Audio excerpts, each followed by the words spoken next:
Our programs offer many languages. Please visit suprememastertv.com/schedule. Nos programmes offrent plusieurs langues. Veuillez visiter suprememastertv.com/schedule. Nuestros programas ofrecen varios idiomas. Visite suprememastertv.com/schedule. برنامه‌های ما شامل زبان‌های بسیاری است. از این وبسایت دیدن فرمایید suprememastertv.com/schedule. The Spanish flu of 1918 was one of the most devastating pandemics ever recorded. What caused this disaster? How can we keep such events from happening again?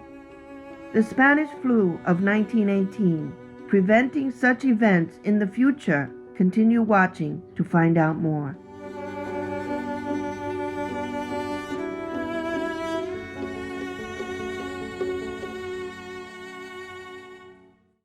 Sali means hello in Belizean Creole, one of the languages spoken in the country of Belize. I'm Luis. The people of Belize thank you for the kind concern that you show toward all beings and for promoting their welfare through the vegan lifestyle.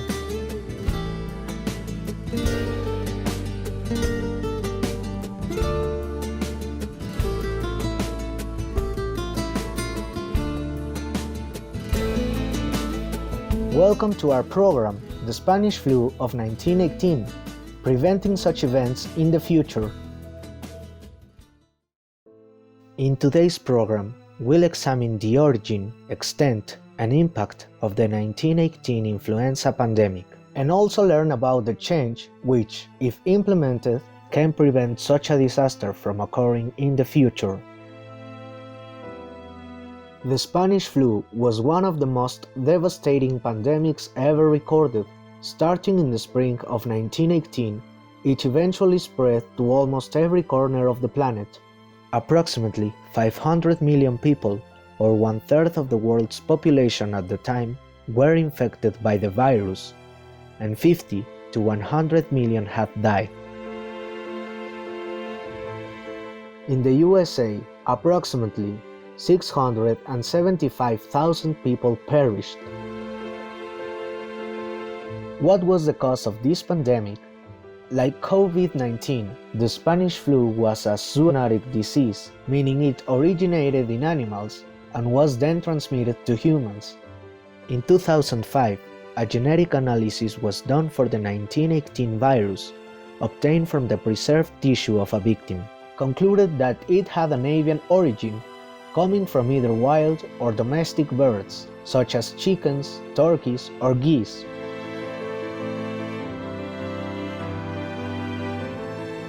Although it is often referred to as the Spanish flu, this term is a misnomer as the virus did not originate in Spain. Before arriving in Spain, it had already caused many infections and deaths in Great Britain, France, and the USA. However, these countries were involved in a global conflict at the time, so this information was censored to maintain morale. Spain, a neutral country, was the first nation to openly report the influenza in its newspapers. Thus, it was incorrectly named the Spanish flu. Some of the earliest official reports about the disease came from the US, where an outbreak was recorded on March 11, 1918. At an army training camp in Fort Riley, Kansas. With soldiers frequently on the move, the virus rapidly spread to other US training camps, and then these same men were dispatched to Great Britain and continental Europe. In March 1918, 84,000 US soldiers sailed across the Atlantic to Europe, and in April, an additional 118,000 followed. And unfortunately, the virus went with them. The spread of the disease was also accelerated by the difficult living conditions at the time, especially for soldiers who were forced to live in crowded barracks with poor hygiene and limited access to medical treatment. During battle, thousands of men stood shoulder to shoulder in filthy, squalid mud trenches where they were terrified, exhausted, cold, wet, and hungry, creating perfect conditions for the virus to spread. the US soldiers were among those most severely impacted. In fact, more US servicemen perished from the 1918 influenza than were killed in the war. 40% of the US Navy and 36% of the Army became infected. Although the pandemic quickly spread around the world, some countries were particularly hard hit. For example, on the Pacific island of Samoa, 22% of the population died, while in Iran, 20% perished. As is the case with most viruses, the Spanish flu was especially lethal for people who were 65 years of age and older, and for infants and young children. But an unusual fact about this disease was that it also caused a high mortality rate among people in the prime of life. Nearly half of the deaths occurred among individuals between the age of 20 and 40. Humans were truly at the mercy of the Spanish flu, as no test for the virus existed. Moreover, there was no vaccine, nor were there any antibiotics, as penicillin was not discovered until 10 years later. Thus, the only forms of protection were social isolation, good personal hygiene, the wearing of face masks, and limitations on the size of public gatherings. Communications were also inadequate, making safeguards difficult to implement. Only the wealthy could afford telephones, so newspapers were the primary means of transmitting information.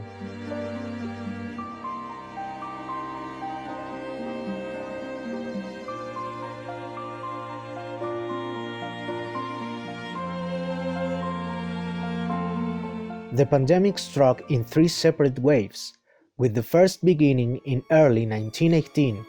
Although the virus was highly contagious during this wave, the symptoms were relatively mild. Most of those infected had flu-like symptoms for a couple of days, and usually recovered. Over the summer, the pandemic appeared to subside. However, during this time, the virus mutated. When it returned, it was much more lethal. The second more deadly influenza strain appeared in France, Sierra Leone, and the United States.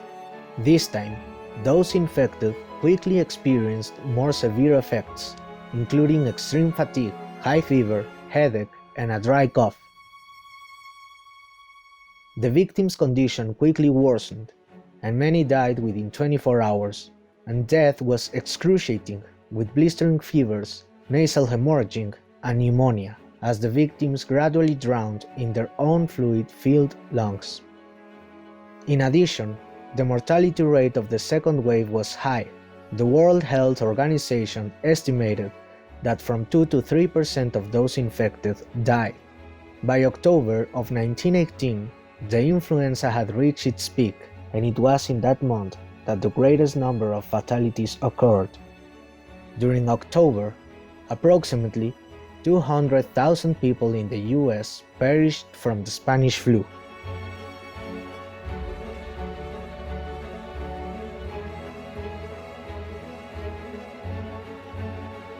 When the second wave struck, many people failed to comprehend its severity, leading to disastrous consequences.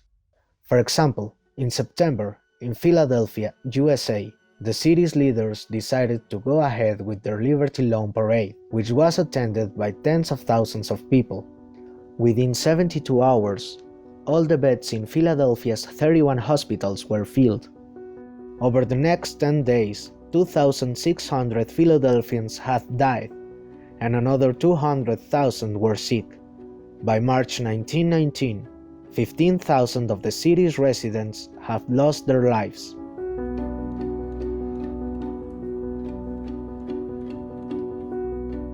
By December 1918, the second wave was over, and the pandemic appeared to have subsided again.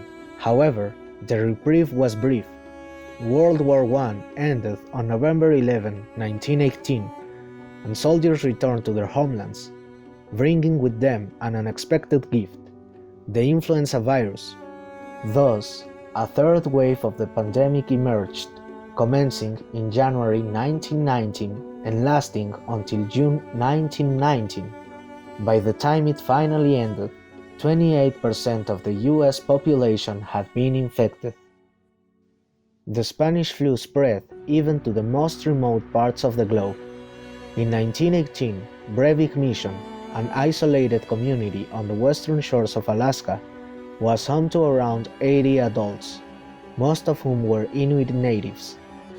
It is not known how the virus reached this tiny, isolated village, but over a 5-day period from November 15 to 20, 1918, the pandemic claimed the lives of 72 of the village's 80 adults.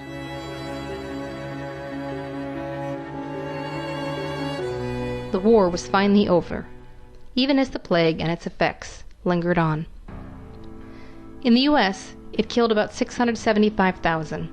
The flu killed an estimated 3% of the entire world population.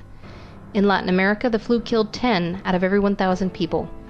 In Africa, about 15 out of every 1,000 died, and in parts of Asia, the death rate was as high as 35 per thousand.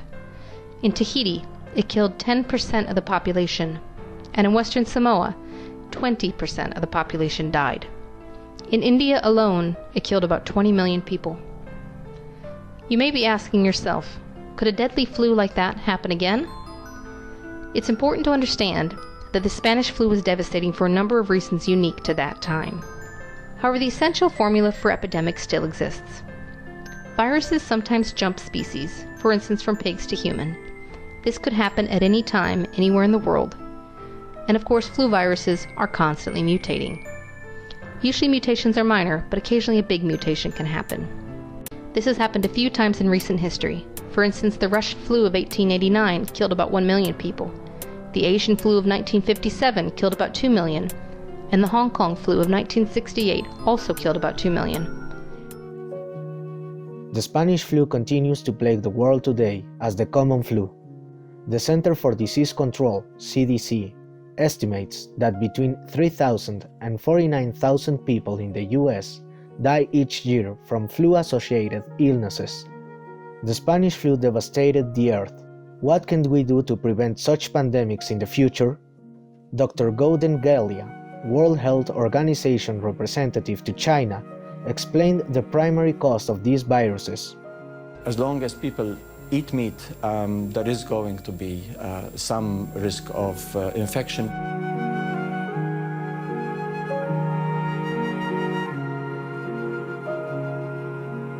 Supreme Master Chin Hai frequently reminds us that there is only one solution to all pandemics.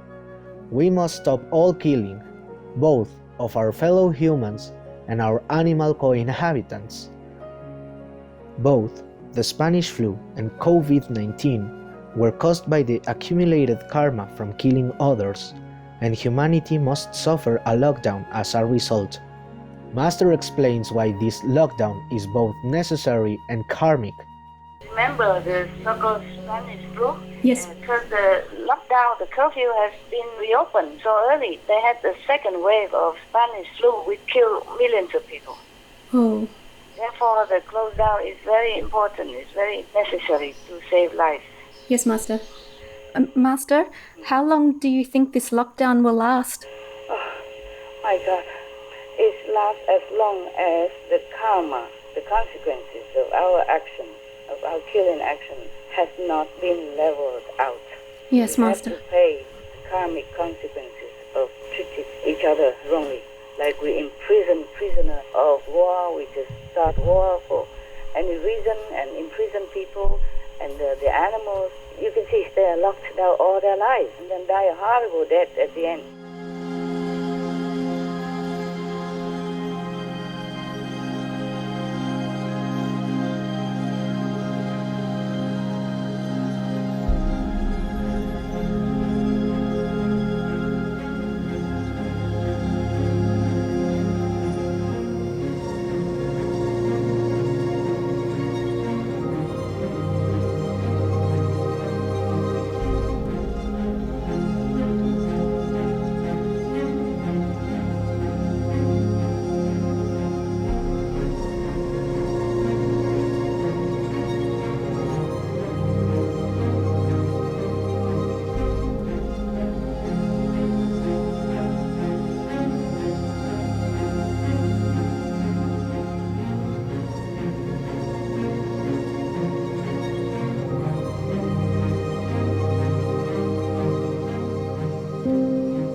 Yes, yes, Master. So this karma cannot be escaped. Mm. You got it now? Yes, Master. Is there something more that we can do to help people lessen the karma somehow? Yes. You can change it by taking dramatic counter reaction, okay? Yes. What's this counter reaction? It's go total vegan. So simple. Yes. Go total vegan.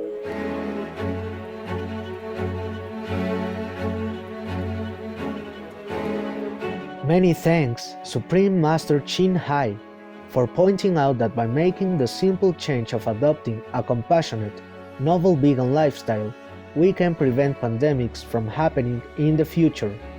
We pray that we will soon be living in a compassionate vegan world where everyone's safety and health is assured.